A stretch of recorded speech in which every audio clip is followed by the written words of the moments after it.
Hello, my friends, and I hope you're having a fantastic day. Welcome to another one of my review videos. So I'm trying to standardize this a little just to kind of, help you guys know what you're going to expect when you go through these, and honestly to kind of help figure out how I'm doing this. So things are going to evolve. Please let me know if you have any questions, comments. If there's anything that you do or don't like. I've kind of built my own 1 to 10 rating system, which I'll introduce you to a little more later, probably in the next few videos, after I create some stuff for you to see when I'm doing it. So today we're talking about Karma, the Dark World. I realize I probably need to learn to talk a little more slowly. I have a tendency to talk fast, especially when I'm doing these. So bear with me. I appreciate everybody for being here. Y'all are great. Today we are going to review Karma, the Dark World. I was so excited to play this game. When I saw the trailers, it was all of my favorite things. Literally, it just hit everything that I want to see in a game. This isn't a demo. I did the full playthrough on this. It took me about 7.5 hours. And while it's a good psychological horror, I have to give it a 6 out of 10. I'm calling it basically a breath of stale air. It will keep you alive, but you might not like the taste entirely.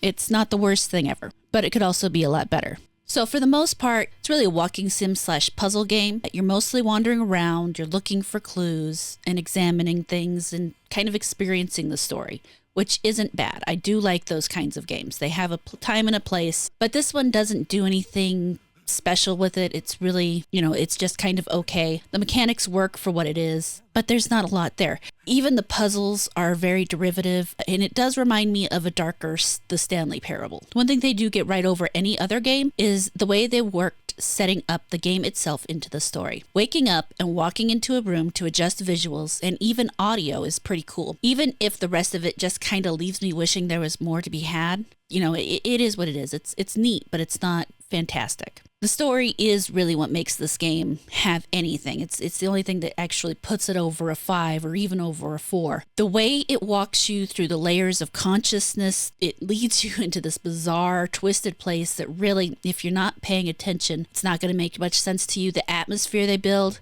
through sound, music, lighting, and set pieces is really well done. There were a few places they definitely had me a little wound up, nervous. I get that way sometimes, kind of jumpy and excited, and the nerves have a tendency to get to me. I am not someone who handles anxiety well. If I am feeling anxious, and especially in a situation where I know the option to get up and leave exists, I have left a horror movie in the middle of the movie just to cool myself down. Unfortunately, there were also some places where I just kind of got a little bored. There wasn't really anything happening. I knew nothing was going to happen. So it just didn't, I think the best way to put it is it didn't seem paced correctly. It had a lot of story, but sometimes the story they were imparting wasn't exciting enough to get over the fact that I wasn't doing anything. And while that is, when you're dealing with this kind of game, it's unavoidable. You're going to have moments like that. But it still went on longer than I would have liked in some places. But in the end, for the story, there really is a lot going on in this game. You wake up in what looks like an experimental hospital room. You go through setting up the audio and the visuals. You get through the beginning. You go right into this world where you're a detective. People have TVs on their heads for some reason. You don't quite get an explanation on what's going on there. And it's not everybody that has a TV on their head, just a lot of people. Everybody you don't directly deal with, which I have to wonder what is the point of that. I would have to think harder, probably. Which, maybe I'm just not thinking hard enough. And then part of your job is literally diving into the minds of other people and living out their events, living out their nightmares, living out their thoughts in some places where you're going through the stream of consciousness and you don't actually get the image of what happened, but you get kind of an impressionistic sequence that represents what happens. And the entire talk over it, the entire time you're doing it, reminds me very much of Superliminal in the very end of the game, which if you haven't played that game, it's a fantastic game. I love the way it plays with perspective, but not what we're talking about right now. But you go through that and then you find out so much more about this world. You find out suddenly you have a sister that you weren't aware of for any reason. You didn't know you had. She's hidden from you in your own memories when you're going through things. Like, there's someone else there, but you don't know anything about her. And then you find out that she is the key to this mysterious Leviathan corporation. And I'm not going to go into the whole thing. I don't want to spoil the whole game. But it develops so many layers and becomes so deep and trippy. But then you reach the end and it leaves it off on the type of cliffhanger that really irritates the hell out of me. A great example of this type of cliffhanger is The Medium. I know a lot of people didn't like it, and even more took issue with its ending, but I personally enjoyed the game.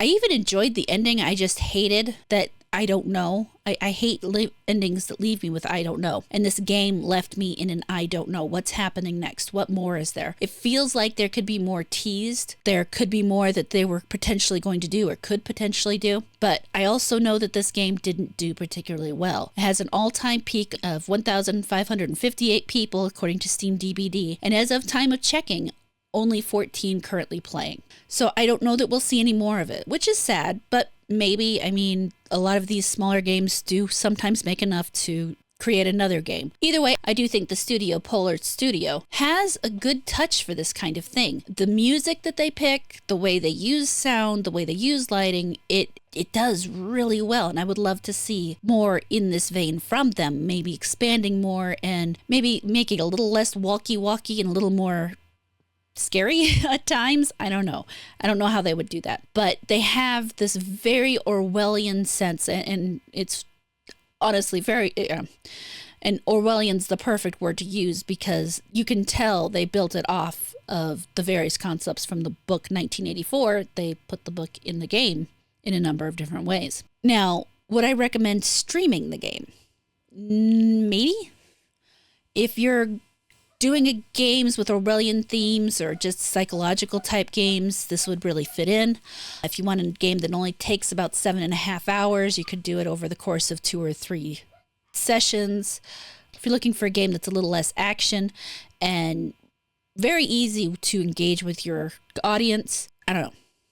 It would work, but at the same time, I worry that it might bore people. But it does feel like overall this game could use a little more excitement. The concepts are there. They're just not fully executed to the point that would make it fantastic. So this isn't like a situation where they did a poor job or they have a bad idea. It's just they could have executed better. What you get really does, or at least really makes me want more. I can't speak for you. What I got here made me want more. And I would like to know more about what was there. It's got an amazing atmosphere. There is some really good scares and some really tense moments. And the ending is really good. The music is, I really should have talked more about the music, but it is really good. They just spaced some things out a little too much, and there's 1 or 2 parts that didn't quite click. And so, like I said, it's a solid 6 out of 10. It's that breath of stale air. You're going to stay alive. You're not fully going to enjoy it, but you're not going to be absolutely miserable either. All that said, guys, thank you for being here. If you are interested in catching any of my other stuff, Tuesdays, I am on the Offensive Charm podcast. You will find the link to that down in the description. Right now, every other Thursday, I'm playing Bloodborne with my friend Jazz. And then, the nights I'm not doing that, I'm doing Dragon's Dogma. That's at 9 p.m. Eastern on my Horror Amarada's Abysmal Adventures channel. Links for that also down in the description. Saturdays will mostly be Baldur's Gate with my friends Robust, Star, and Darylyn. We're just doing a group playthrough of that. That's 2 p.m. Eastern time over on the Abysmal Adventures channel. And then Dragon's Dogma, again, will be 3 p.m. Eastern time on Sundays. Videos here should be Mondays and Fridays. I'm doing my best to stick to that. We'll see how well I do. But thank you guys so much for being here. I really appreciate your time. I appreciate your attention. Like, comment, subscribe, all the fun things that lets YouTube know that you are here and you are watching. I appreciate you greatly, and I will catch you later.